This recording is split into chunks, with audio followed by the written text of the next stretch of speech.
Let's go. So welcome everyone to our second CSGS talk. Today, our speaker is Professor David Rolnick.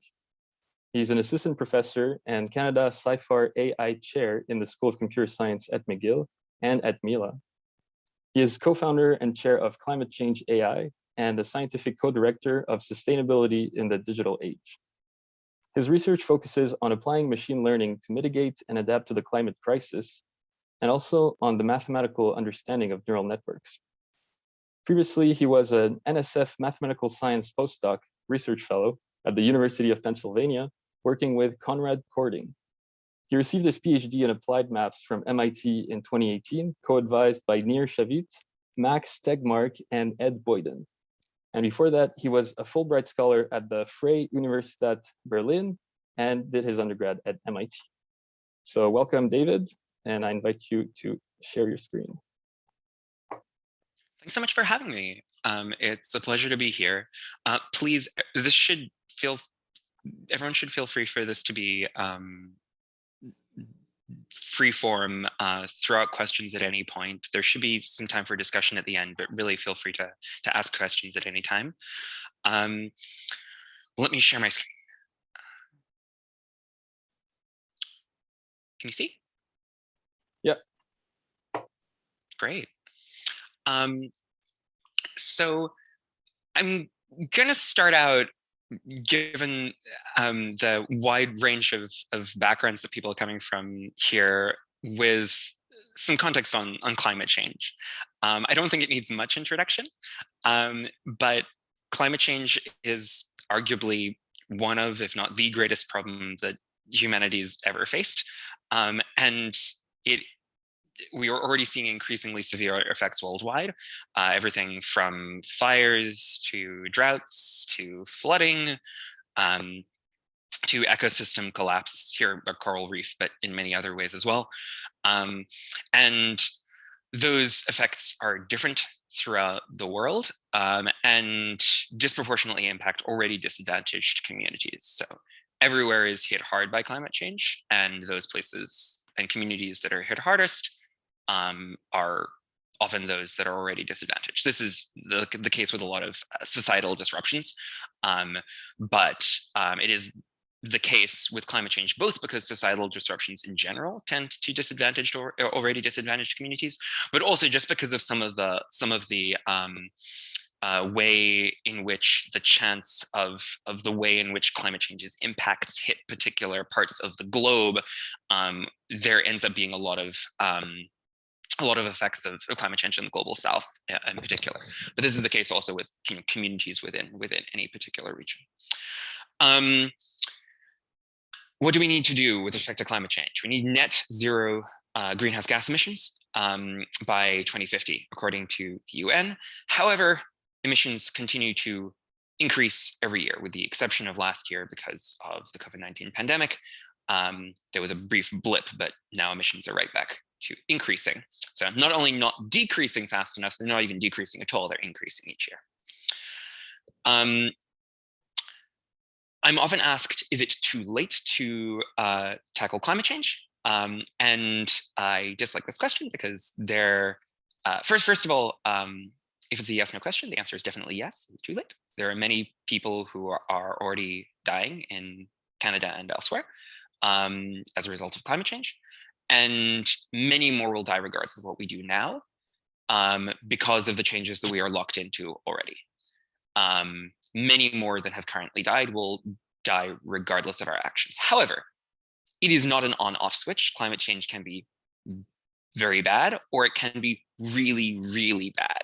And we get to decide just how bad it is. Action requires both mitigation, reducing greenhouse gas emissions is a technical term, and adaptation, which is resilience to the consequences of climate change.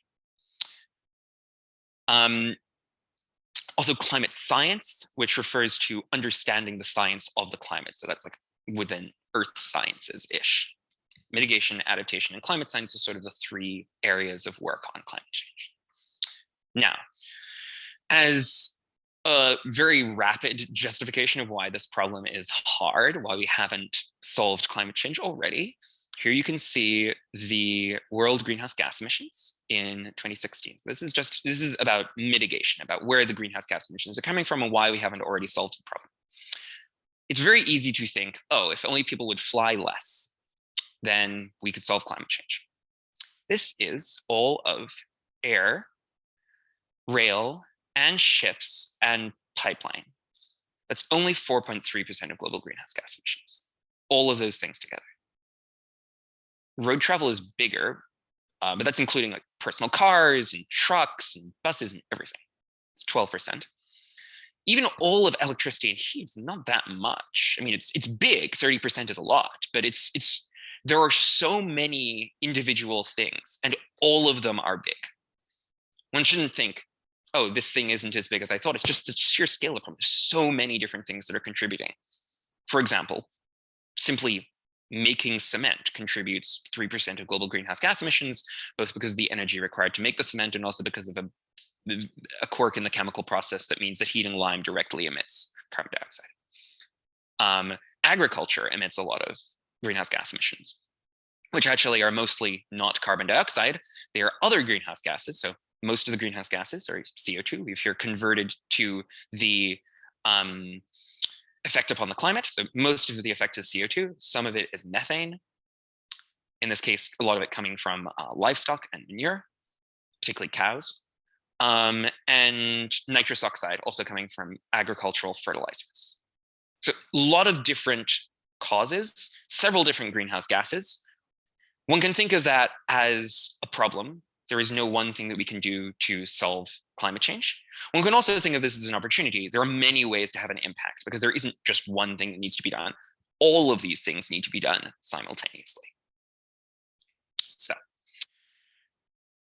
first part of the talk, I want to talk through an overview that many of us wrote on how machine learning is relevant to tackling climate change, lots of different contexts across many different sectors, provide a quick overview of different themes for how machine learning is relevant in climate action.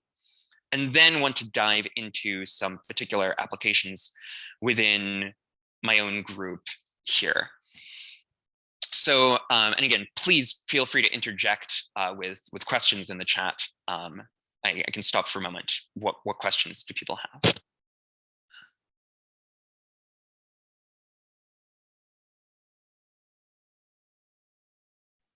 Just want to say I love the previous diagram. I'd never seen it.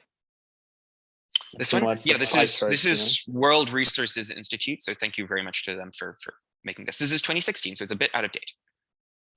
Error, I think this bucket has gotten a bit bigger, but not that much bigger. If you want to explore these kinds of pictures, I recommend World in Data, Our World in Data. They have some good visualizations of different things. Though sometimes the definitions of some of these things can be complicated, and you can get different figures from different places depending upon what exactly is being counted within one thing. Okay.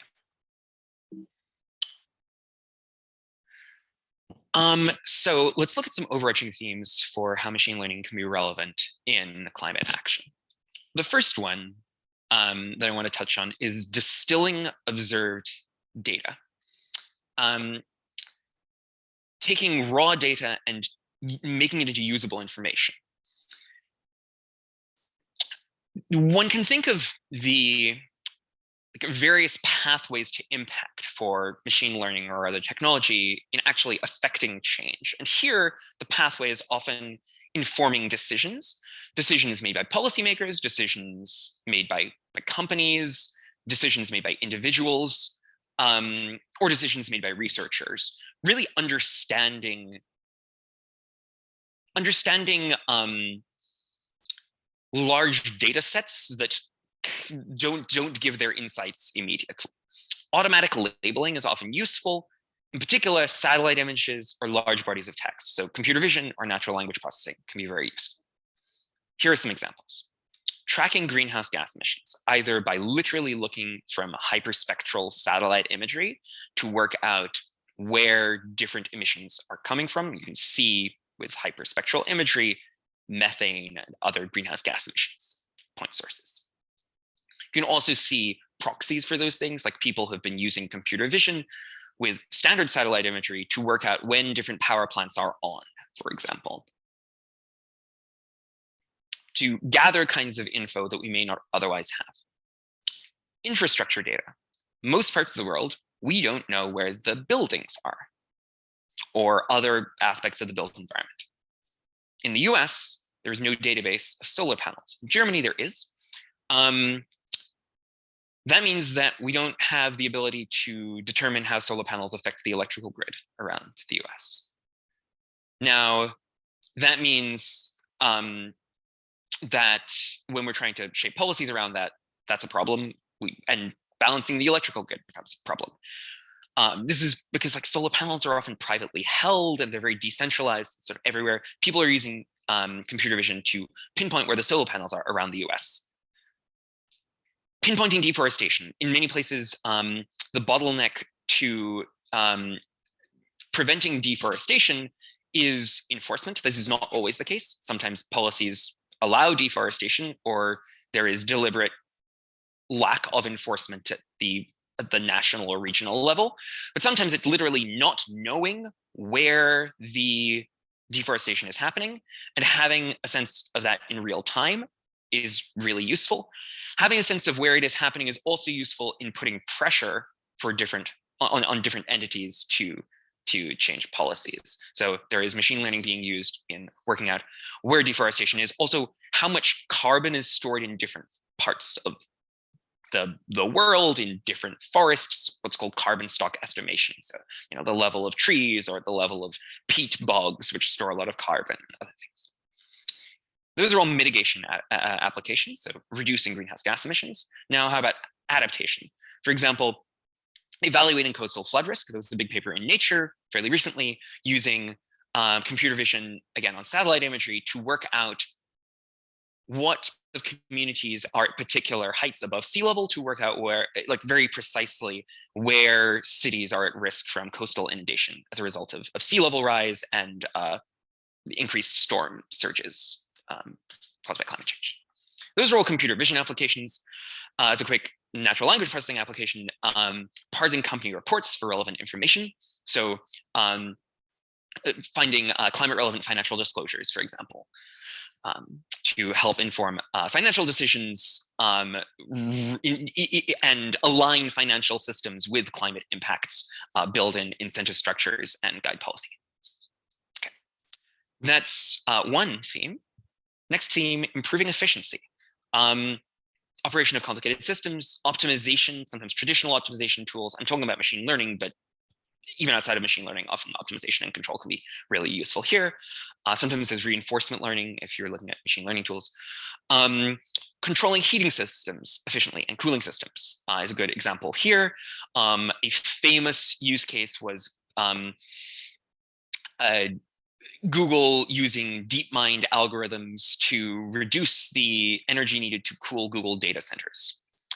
They claimed by 40%. It was definitely less than that because it was a bad baseline, but it was certainly significant. And this kind of thing can be done at industrial scale very effectively to save a lot of energy, and really just everyone benefits in these situations. Less energy used, less greenhouse gas emissions, more efficient systems.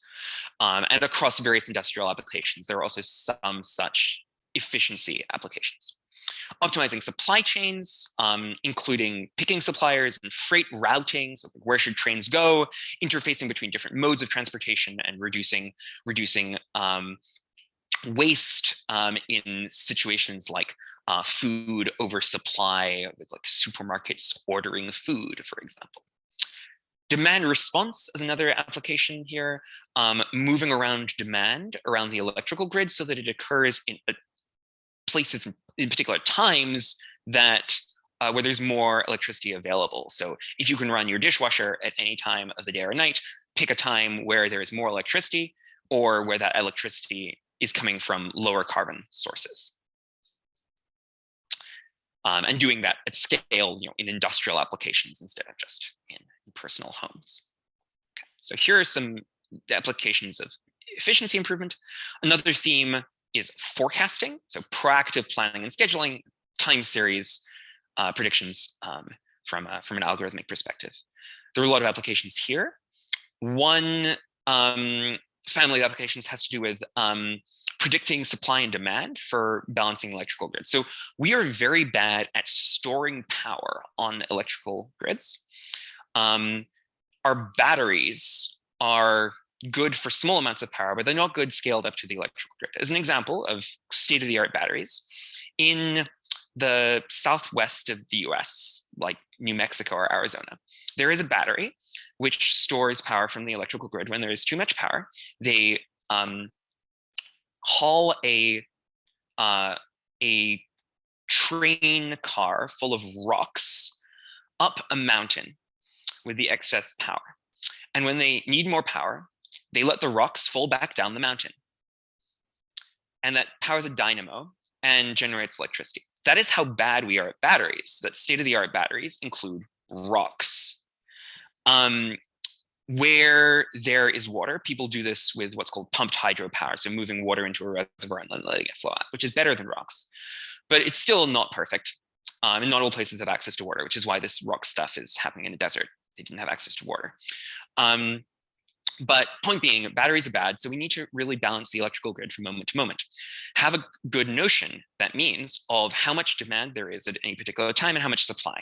Nowcasting refers to very fine scale weather forecasts for informing solar and wind power generation, understanding how much the sun will be shining or the wind will be blowing at any particular minute, so you can make sure that demand matches supply.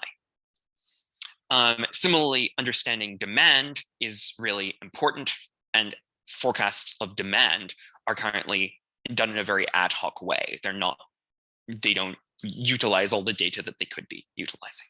So those kinds of forecasting problems are really useful. Similarly, things like forecasting agricultural yield to avert famines and food insecurity in the event of extreme weather that threatens harvests. Also predicting prices in carbon markets, which is an incentive structure to help lower greenhouse gas emissions.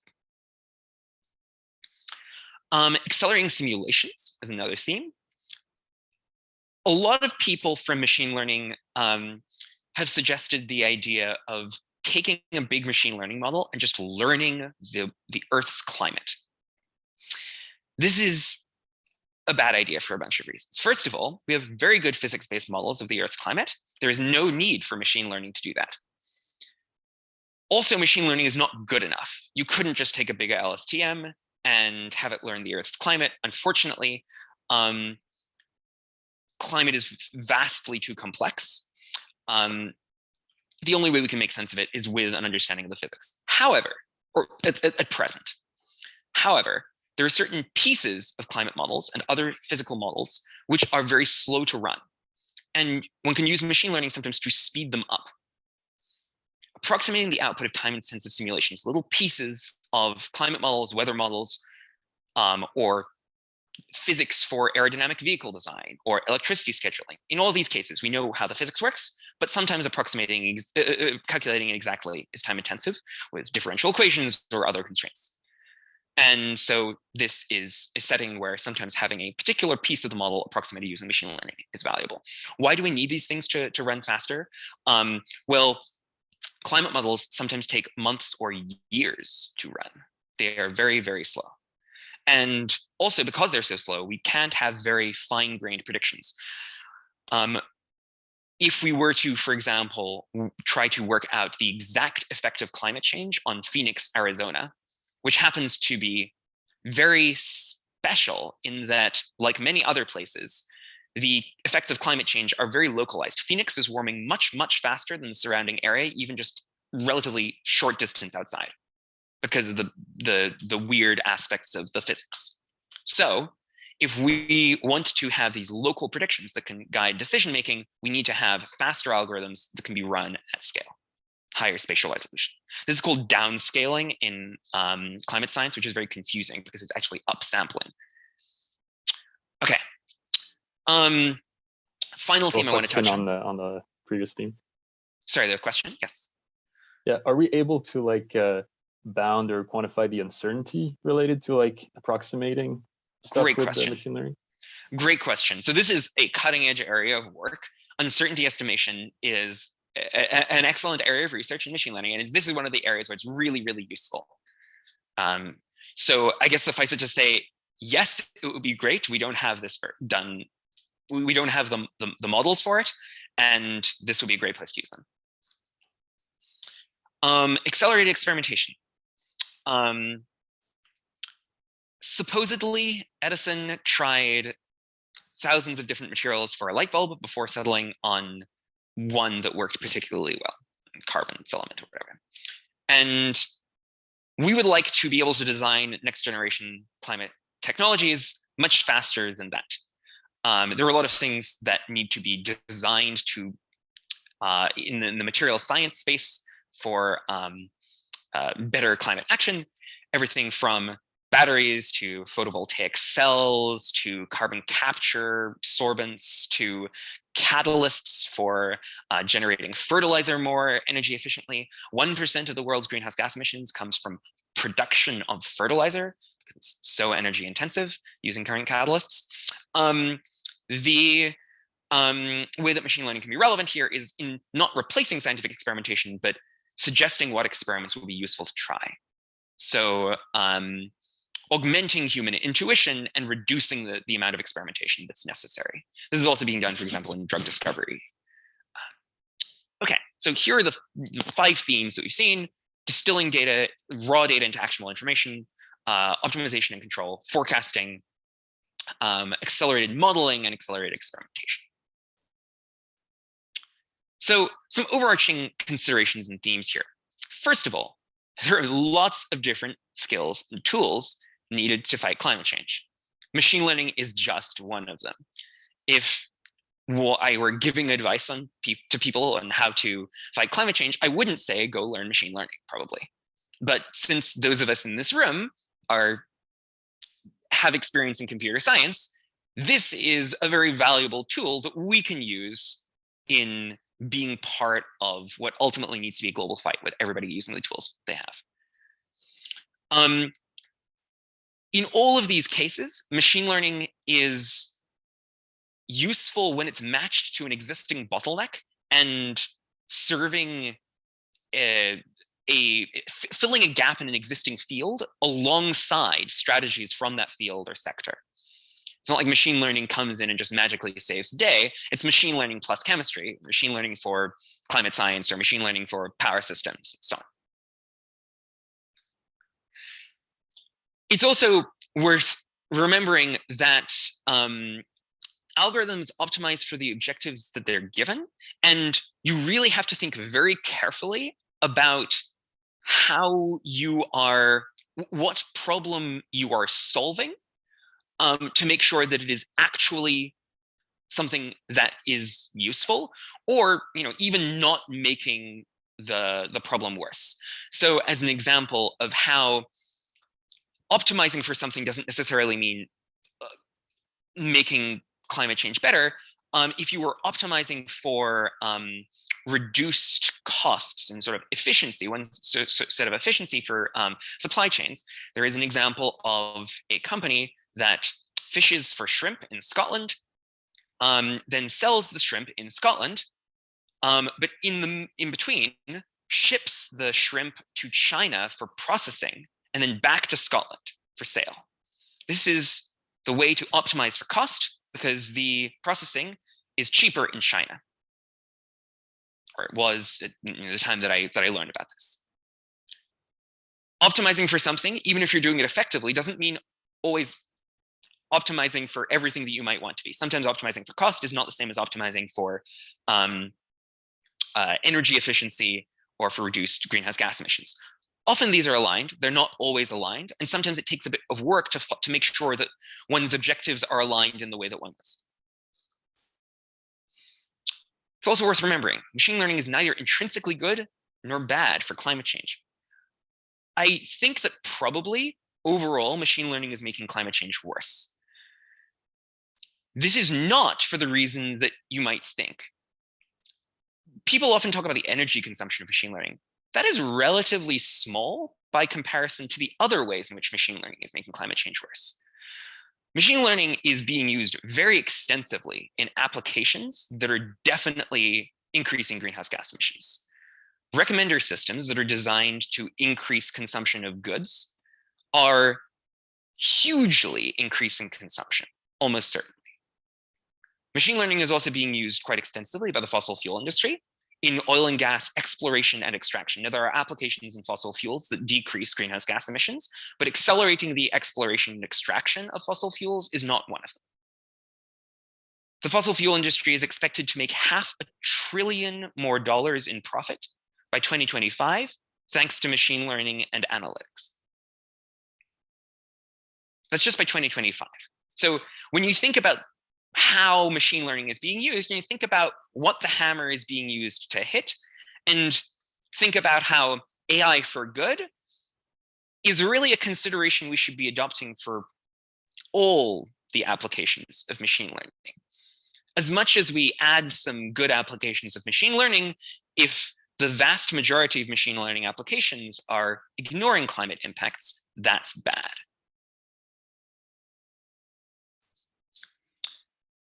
Of course, most applications of machine learning are not that, but it's worth remembering that we often have just the ability implicitly to decide through our actions what a technology is being used to do. So here's an example that's maybe a bit less clear cut. What do people think the impact of autonomous vehicles, self-driving cars, is on climate change?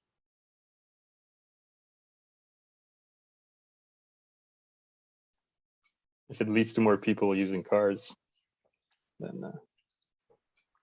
somebody raise Any more opinions? Yeah. Feel free to type in the chat. I think it could potentially be a really good thing for climate change, because you would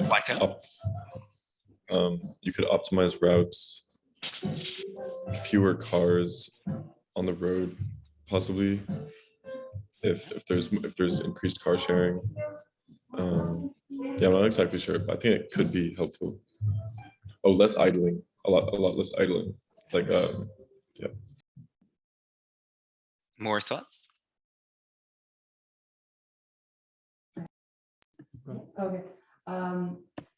If it becomes easier for people to drive, then there's possibly going to be more driving longer distance. If people don't have to worry about stopping, it'll become easier. So that would have a negative impact.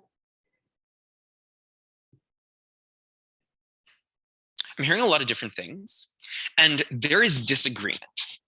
These are all good factors that you've brought up. I can dive into some of them a little bit more in a little bit more detail. And my goal here is not to say self-driving cars are evil. It is generally thought that overall, autonomous vehicle technology will make climate change worse. On one side, there is more efficient driving. So there are several different parts of that. There's like the routing part, which can potentially be done without the autonomous driving. That can, Google Maps is good at that to some extent. But then there's also just like efficiency in the moment. That is probably outweighed by the other factors that people mentioned, which is making driving easier and more compelling, and people owning more cars. A lot of the emissions of a car is actually in the car, and also driving more. Vehicle sharing is an interesting thing.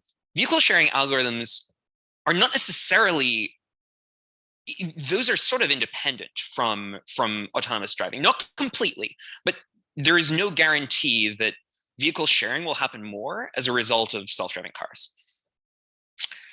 We don't have to get into all the details here, and all the points that you brought up are great, and they're what the impact assessment scholars in this area are looking at.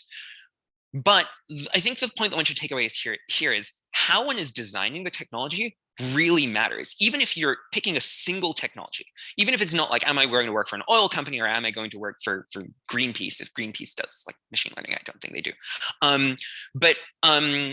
Even if you're like working on autonomous vehicle technology, if you're working on freight or public transportation, that is definitely great for climate change. Well, maybe freight, not necessarily for freight, because if trucks outcompete trains, then it's a bit complicated. But certainly there are things that we can do to autonomous vehicles to align them better with climate impact. If we're building in vehicle sharing from the start, and that's one of our priorities, that's really useful. That can help things. The implicit choices we're making as engineers, as technologists, really affect the ultimate impact of that technology. And yes, there are other potential benefits from autonomous vehicles. Again, I'm not trying to say that people shouldn't be working on that. I'm just saying, like, be conscious of the impacts and the implicit choices of your work. Okay, so then, sorry, that was a long side note. Interdisciplinary collaboration is super essential. In every one of these situations, it's the intersection of machine learning with something else. And it's very necessary to work with experts in the relevant domain to make sure you're scoping the right problems, solving something that's actually valuable, needed by that field, and has relevant climate impact. You're incorporating relevant domain information. Very rarely is it just a situation of, here's a data set, let's throw algorithms at it, and we've saved the world. Normally, you need to understand what the data is representing and build in some part of that knowledge into designing the algorithms, because then they'll be much better. And shaping pathways to impact, because if you build something that doesn't bear in mind the relevant societal considerations involved in deploying it, then you've built something that's useless. And if you've built something that nobody is going to use in practice, then it's the worst situation. So understanding what people need and including the relevant stakeholders into the conversation. In this case, domain experts, and ideally, if they're going to be users down the line, including those users in the conversation from the start, so that you're building the right things and building them the right way. There are also equity considerations throughout the development and deployment pipeline at every stage. So at the stage of problem choice, you can see in machine learning, but also in other areas, the problems that get chosen are often implicitly shaped by who has the power and the funding to shape decisions and priorities. There are a lot of people interested in machine learning for wildfires, like preventing them or responding to them. That's great. It's a really useful area I'm not really going to talk about, but there's a lot of good work in that area. There isn't as much work, or at least not as much attention paid, to machine learning for preventing locust outbreaks or forecasting them. Both locusts and fires are actually problems that are made much worse by climate change. But fires mostly affect North America, Europe, and Australia, whereas locusts mostly affect East Africa, the Middle East, and India. There is a difference in venture capital funding available to East Africa versus California. That implicitly changes the problems that attention gets paid to. So bearing that in mind, bearing in mind how one's developing these things, if one has most of one's data from the US, maybe one's algorithms are going to be most useful in the US, and they aren't going to be as useful in India. And the stakeholders who are in the room throughout all of these decisions and development processes are fundamentally important to ensuring that the impacts of beneficial technologies are felt by all. Oftentimes, fancy technologies like machine learning can consolidate power and perpetuate digital divides between different regions, between different institutions where there may be existing power imbalances. Okay. I want to talk about some opportunities for machine learning innovation. This isn't just an opportunity for machine learning to save the world or slightly contribute to saving the world through climate action. It's also an opportunity for climate action to actually help machine learning. There are some very interesting opportunities for cutting edge machine learning that are really enabled by climate relevant use cases. There is a lot out there beyond the ImageNet and relevant and big benchmark data sets and tasks kind of scenarios that really can push forward the field of machine learning and computer science more broadly in interesting ways, motivated by the particular needs of particular use cases. Some of these cutting edge areas are hybrid physical models, so incorporating physics information into machine learning models. it is often the case, especially for deep learning, that it is very difficult to incorporate domain-specific information. So methods that are able to do that, we'll see some examples in a moment, are a very valuable area of work in areas where we're trying to sort of fuse the power of machine learning with the knowledge that we have about an area. Transfer learning, in particular for transfer learning often between different geographical regions, where we may have a lot of data in one region and we'd like to transfer insights to another region. Meta learning similarly. Interpretable and causal machine learning, oftentimes, especially if one's, for example, trying to inform a policymaker, having an idea of why a decision is being made, and ideally the causal relationships involved is really important. Similarly with uncertainty quantification, understanding how confident a model is in its ultimate prediction. And lots more. It's also worth bearing in mind, however, I'm always going to have a caveat, that simple methods are often sufficient. You shouldn't start out with transformers. You should start out with like linear regression or something. The fanciest methods may be valuable, but they are not the first thing that one should leap to, because the simplest methods that solve the problem are the ones that people will want to use. There's the least barrier to use, and it is just better to use simpler tools where you can. What my lab does is choose problems where we suspect that innovation will be required or useful, but then still try the simplest tools possible as baselines, because sometimes simple tools will work, even if we think that we may need innovation. Okay. So I now want to jump to some examples from the group. But before doing that, are there any questions?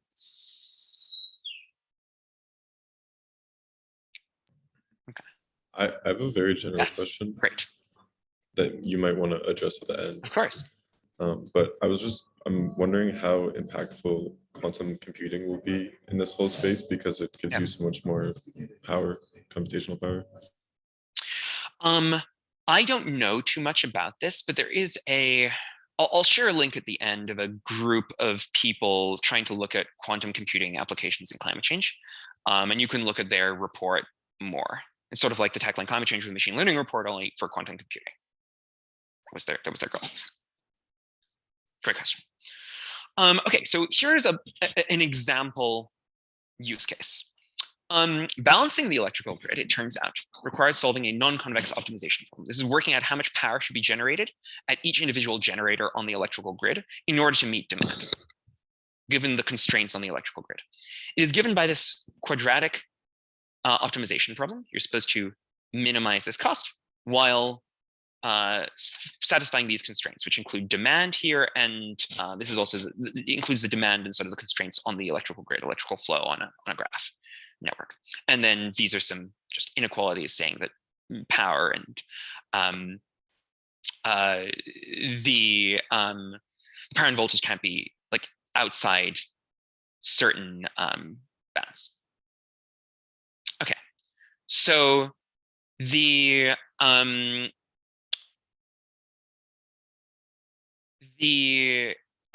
problem here is a quadratic optimization problem. Turns out it's not convex, unfortunately, which means that it is very slow to solve exactly.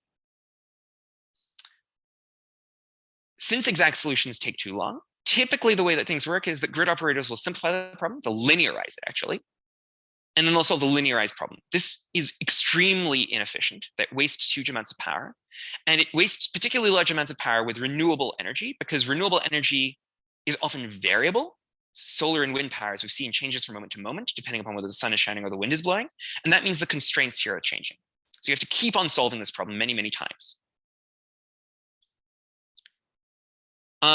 So in order to better integrate renewable power into the electrical grid, we need to have ways to solve this non-convex optimization problem fast. And so I'm going to talk about our method called DC3. This is work with Priya Donti and Zico Coulter on optimization approximate optimization under constraints using deep learning. And so the problem set up here is you are trying to solve, given a parameterized family of optimization problems. So the parameter here is X, and the constraints and also the objective function are parameterized by X. So these can change as X changes. Those might be like the demands at any given point in time, for example, or the cost.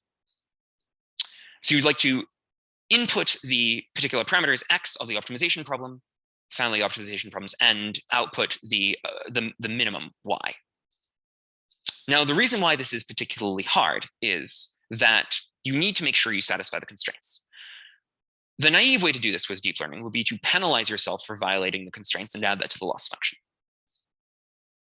This is not a good idea in practice, however, because if you do that, you end up violating the constraints a bit. There's a trade-off. I want to minimize this. I want to not violate the constraints too much. Some trade-off. That's not the way things work in practice. If you violate the constraints at all in practice, then the grid breaks, you have a blackout, and people die.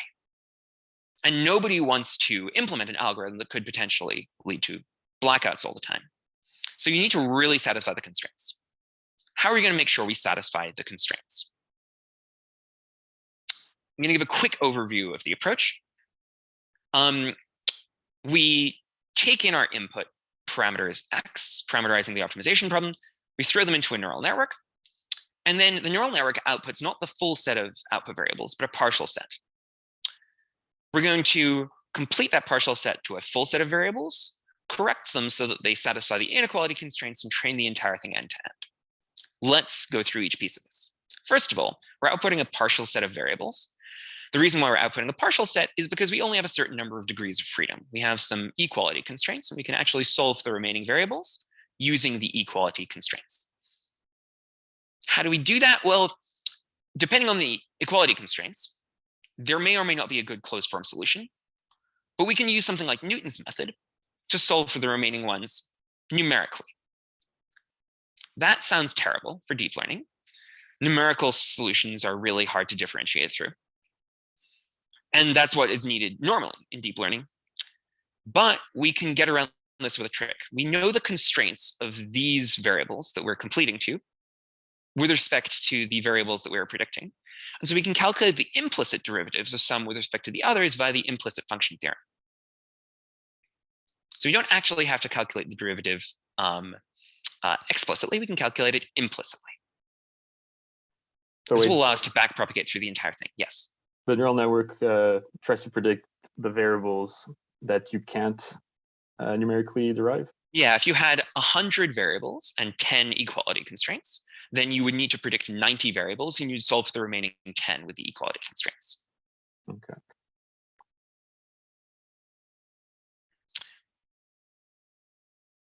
That deals with the equality constraints. They're solved by definition, by construction. But what about the inequality constraints? Well, you can actually do gradient descent. You've moved onto the manifold of equality constraint satisfaction, and now you want to move towards the region of inequality satisfaction. So you can move towards it by gradient steps. Now, this is not gradient descent in the typical way in deep learning. It's gradient descent on the solution, not on the weights of the network. You're moving your solution towards satisfying the inequalities, and it only takes a few steps in practice. You also stay within the manifold of equality constraint satisfaction, and these are the equations that govern that. You're making sure that you are moving within the constrained space in calculating your gradients for the inequality constraints. So you keep the equality constraints satisfied. So now the inequality constraints and the equality constraints are satisfied. The only thing you need to do is train the network. You can backpropagate through all of this. You backpropagate through the completion implicitly. You backpropagate through the correction explicitly. Those of you who have some experience in deep learning will be worried about taking gradients through gradient descent. It's fine. The reason why you don't want to take double gradients is if you're taking double gradients of weights. Here, the gradients are with respect to two different things, so you don't end up with a Hessian computation, so it's actually totally efficient. You can differentiate through the entire thing. and you train it with this loss function, which includes the objective function, which remember you're trying to minimize. That was the point of the whole thing. And also you penalize violations of the constraints just to make the training process easier, even though these will actually sort of make sure that the constraints are basically satisfied. Okay, so this is the overall pipeline. We tested this on, for example, convex optimization, where there are, of course, many, many good algorithms. Simple non-convex optimization, we take this quadratic program and we just change it a little bit. This breaks all the quadratic solvers, but our algorithm still works. This sign means it's no longer convex. It's just a tiny little change, but it breaks all the normal solvers. And then we tested on a non-toy problem, AC optimal power flow, which is the electrical grid balancing problem that we were trying to solve. And you can see here the difference between normal neural network training, which is here, where there are big violations of the equality constraints. In another case, we tried supervised learning. So you've given it a bunch of instances and it's trying to just repeat the performance based upon those labeled instances. And here it violates the inequality constraints badly. This is if you add the correction procedure. So if you do that gradient descent to try to correct for violating the constraints, it still doesn't work. And here are various ablations of our model, which also don't work as well in general. So the relevant things you should focus on are the top two. So the top one is the traditional optimizer, which is based upon domain knowledge and is specifically tailored to solving this problem. It gets the right answer with no inequality or equality violations, but we can get the same answer with no violations in a much shorter time. There's a 10 times speed up according to this plot, but actually this is very pessimistic. We could probably get 100 times or more just by parallelizing on a GPU, which we didn't do. The deep learning algorithms are easy to parallelize as compared with the standard optimizer. So that's a reason why this is better, in addition to it just being faster intrinsically. Okay, so this is an example of a use case where there was something really new in machine learning that was motivated by understanding the constrained space in which the use case lived. Let's see very quickly two other examples going into much less detail. First one is in agriculture, so trying to understand agricultural data from satellite imagery. Problem is that global labels are very sparse and imbalanced across crops and locations. You can see the crop harvest data set from NASA, where the labels are concentrated within certain areas, and particularly the orange labels, where you have multi-class information. So blue points are just, is this a crop? Is it not a crop? The orange points are, is it maize? Is it wheat? Is it coffee, etc. Very sparse data, and it's imbalanced across locations. We'd like to be able to infer agricultural information across the whole world. Obviously, labeling it by hand is really time consuming. Machine learning is very well suited to this. So this is work led by my student, Gabby, and with Hannah Kerner from NASA Harvest as well. And what we're doing here is informing meta-learning approaches using the specific information that we have in this kind of task. Task-informed meta-learning. It builds on the standard meta-learning framework, MAML. For reference, meta-learning means that you learn some tasks and then you try to learn a new task with very little additional data. So if you have seen a bunch of different crops and locations, you want to learn a new crop and location very fast with very few labels required.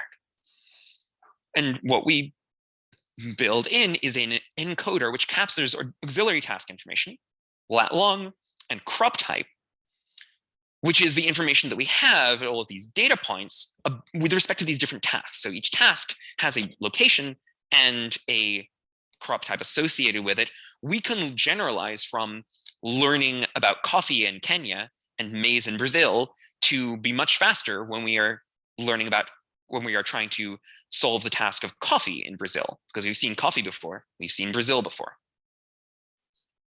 We also build in forgetfulness, which is basically a guard against overfitting. We throw out tasks that the model has already memorized during the course of training. We do this adaptively.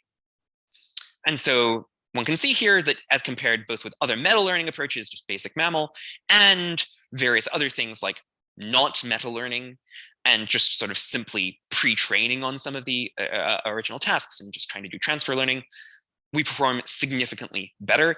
In particular, we can see in these are different regions, Kenya, Brazil, and Togo. In Brazil, you can see there's a massive improvement over all of these baselines with the task-informed meta learning. And this is because of the particular setting where there's just very little data that is relevant, unless you build in these kinds of priors. Okay, so then one more example that I want to bring up. Here we've introduced both some algorithms and new data sets for accelerating additional work in the machine learning community.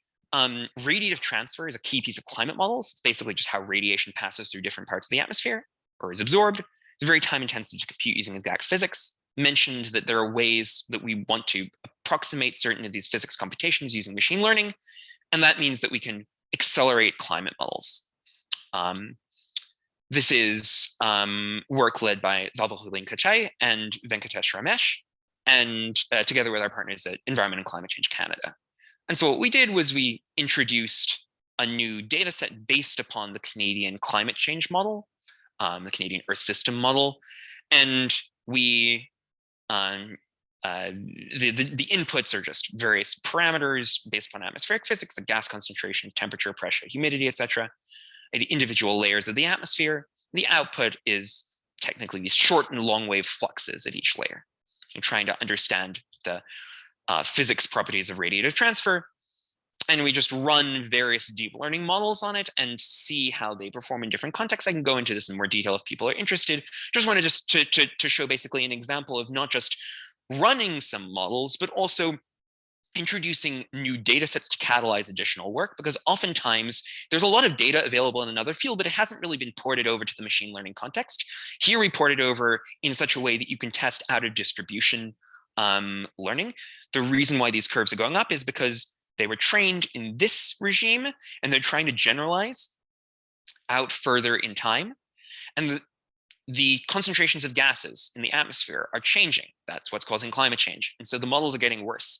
We can actually train them on future data as well. So this is not a problem with the models, but it's just it's a way to test out of distribution generalization in a setting where it really is useful. Understanding how understanding out of distribution generalization means a lot when the generalization is generalization to new unseen climate regimes.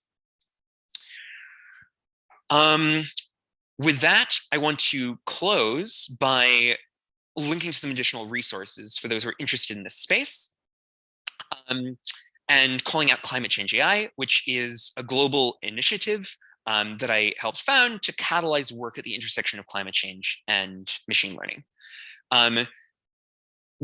Part of the point is trying to bring people together from different fields, research, industry, policy, other areas, from lots of different fields, from lots of different communities, to build the kinds of teams that are necessary to have an impact. So if you are a machine learning person or a computer scientist more broadly, but want to interface with people from other disciplines and other sectors, this can be a useful way to do that via our events, digital community, and other initiatives.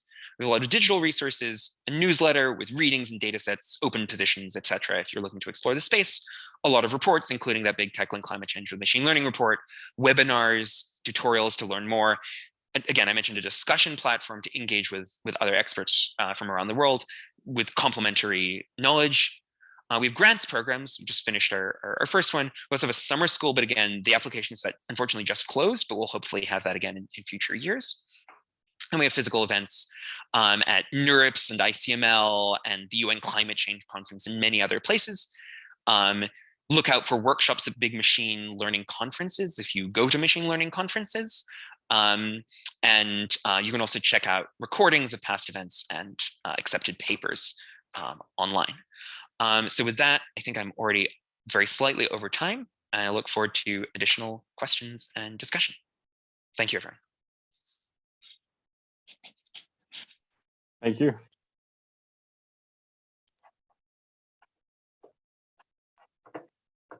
What questions do people have?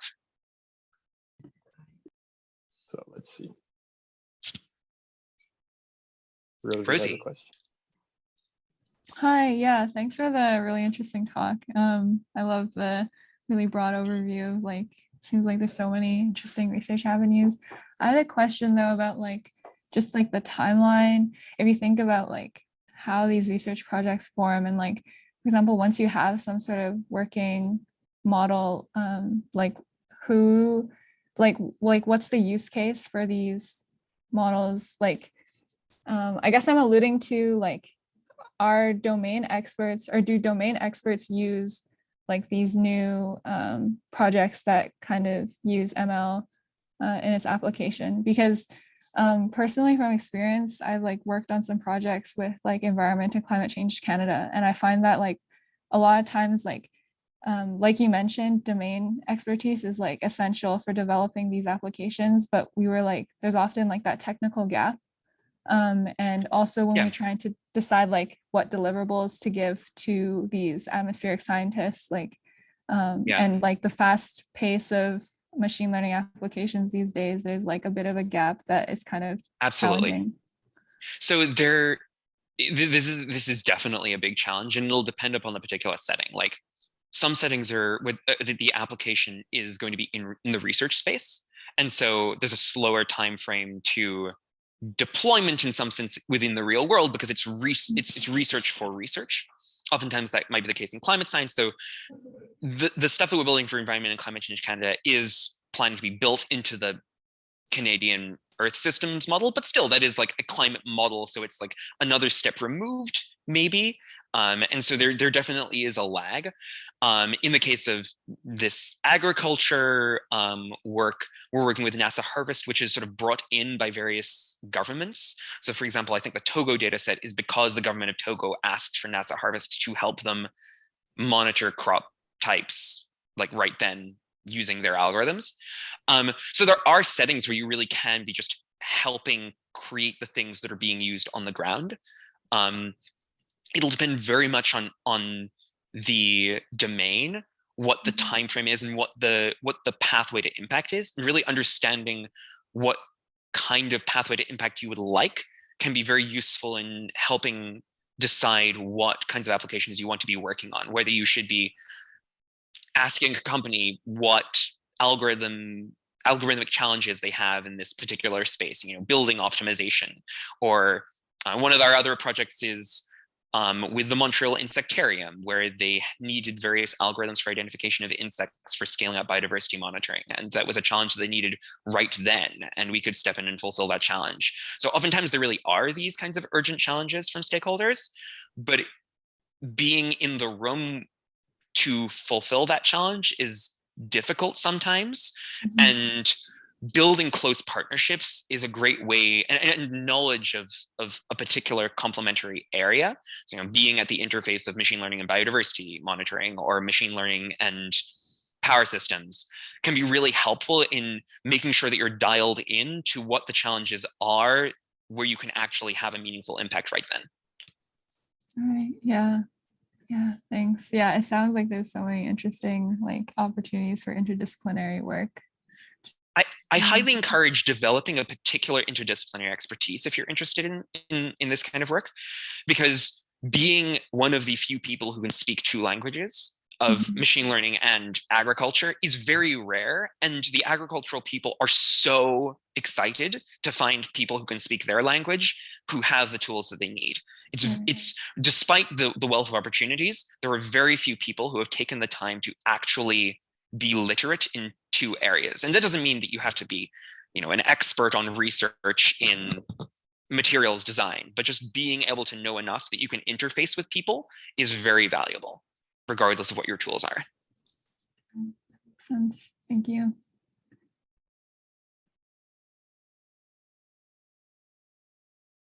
Any more questions or points for discussion? Yeah, I have a question. So would using ML to help develop solutions to say drought, with OGMs, genetically modified organisms, GMOs in English, yeah, sorry, GMOs, would that be considered for like ML for climate change, or is that just like, let us do what we can now that we have droughts everywhere?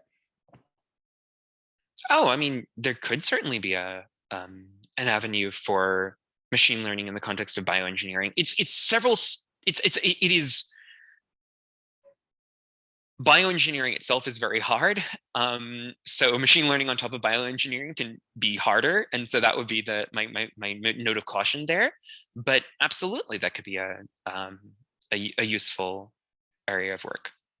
So I guess a more general, like even if it's reactive to the consequences of climate change. Yeah, so that would count as adaptation. Mitigation is reducing greenhouse gas emissions. Adaptation is responding to the effects of climate change. So yeah, exactly. That makes sense. Thanks. No, great question.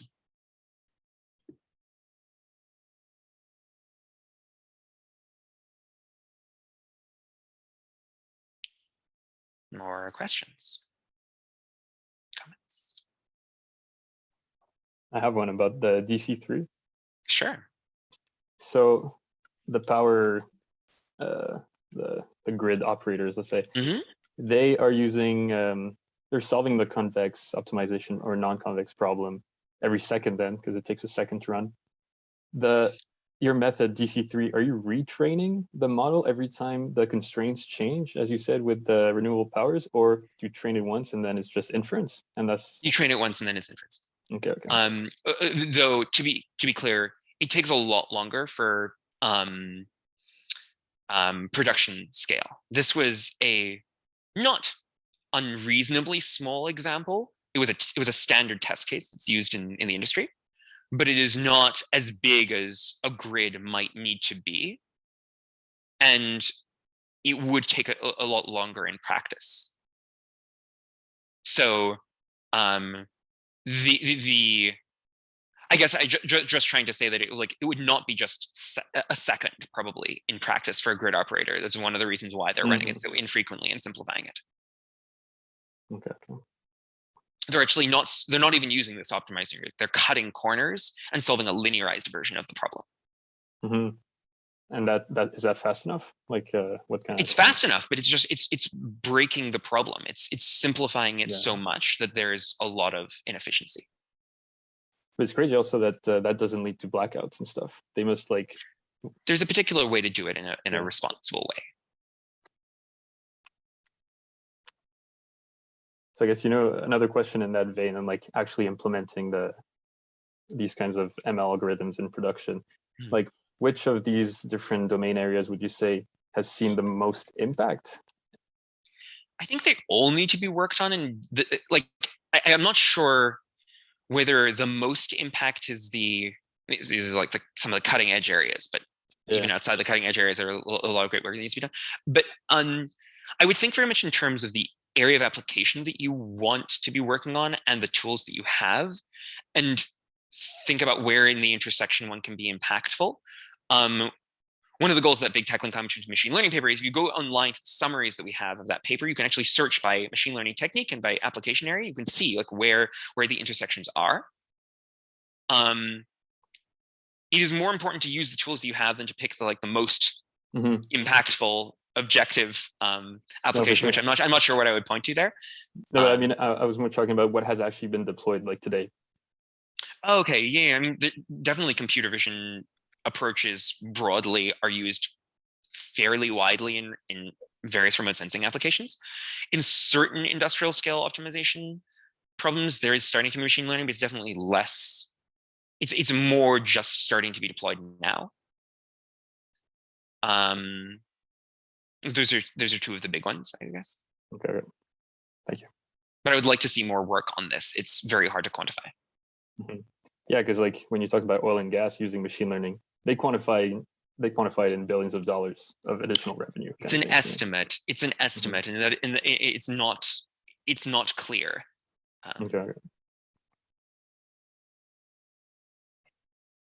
But there it is, like specific use cases, so that at least is more, any particular use case may be more or less quantifiable. There's a lot of use cases, as you can imagine, around the world.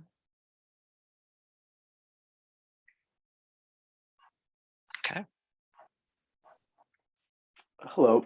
I was just wondering, first of all, if you see kind of like the recent undergoings in nuclear fusion as a potential to kind of make a big difference in climate change, and if you do you see ML playing a big role in either helping with like prediction modeling or with distribution optimization?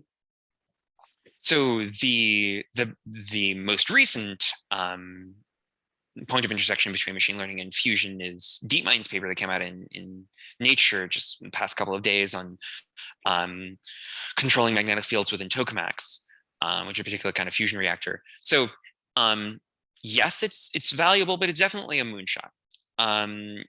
Fusion, even if we solved it completely today, would take decades before it could be scaled up and operationalized sufficiently to satisfy our energy needs. And we unfortunately haven't solved it in that paper. We've gotten one step closer, and it's not clear how many more steps there are. So that's valuable, but it's both a long-term and an unguaranteed pathway forward. So just a word of warning, because it's very easy to get super optimistic about fusion. And I'm very glad that people are working on it, but it's not going to be our way out. Like if we didn't do anything and just waited for fusion, even if we solved fusion now, we'd still be in really bad shape as a result of all the emissions that would happen between now and when fusion got scaled up. And that's assuming that fusion were solved tomorrow. Okay, thank you. Fortunately, there are a lot of other things we can be doing in the interim. So I'm not saying we're doomed.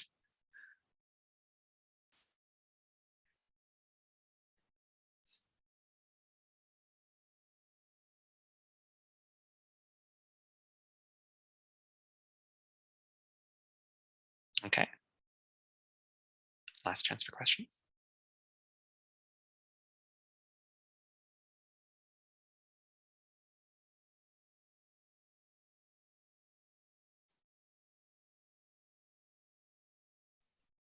Have you seen any startups in the space that are There are excited about? There are a lot of great startups. In any particular facet of this space, there are many different startups. If you're interested in a particular area, feel free to contact me. Or if you had an area in mind, I can name some startups. You can go to some of our events, NeurIPS or ICML, and see some of the players in the space. I don't get money to go to conferences yet. Well, they're virtual for the moment, and the recordings from our past events are all online. So. Great. Well, thank you all for having me, and have a great rest of your evening. Same to you, David. Thank you. Take care, everyone. Bye.